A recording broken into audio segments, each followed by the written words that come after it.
మన దేశానికి స్వాతంత్రం తీసుకొచ్చి దేశ ప్రజలందరితో జాతి పితగా గౌరవింపబడుతున్నటువంటి మహాత్మా గాంధీ గారి విగ్రహాన్ని గతంలో ఉన్నటువంటి పెద్దలు బొప్పరాజు గారు 2వ తారీఖు 10వ నెల 1959లో ఇక్కడ ఏర్పాటు చేస్తే పెరుగుతున్న ఉష్ణోగ్రతలకు అనుగుణంగా మారుతున్నటువంటి విధంలో స్థానిక మున్సిపల్ యొక్క పాలకవర్గ సహకారము పట్టణ ప్రజలందరూ సహకారంతో దీన్ని మార్పు చేయాలి.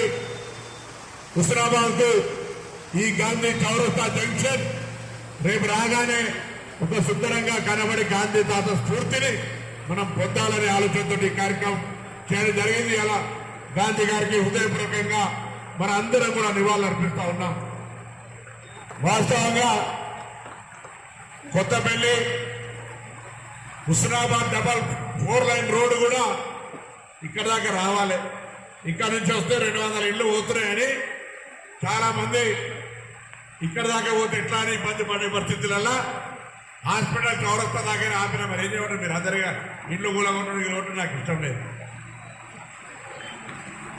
అదేవిధంగా అంబేద్కర్ చౌరస్తా జంక్షన్ త్వరలోగా ఇంకా మళ్ళా కొన్ని కార్యక్రమాలు కూడా చేసేది ఉన్నది.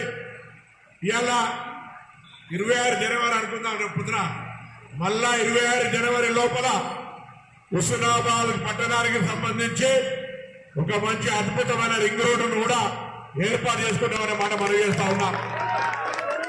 ఈ ప్రాంతాన్నంతా కూడా పారిశ్రామికంగా, వ్యవసాయకంగా, టూరిజం రంగంలో, వైద్య రంగంలో ఉపాధి అవకాశాలు కలిగించే విధంగా వేరే ప్రాంత ప్రజలకు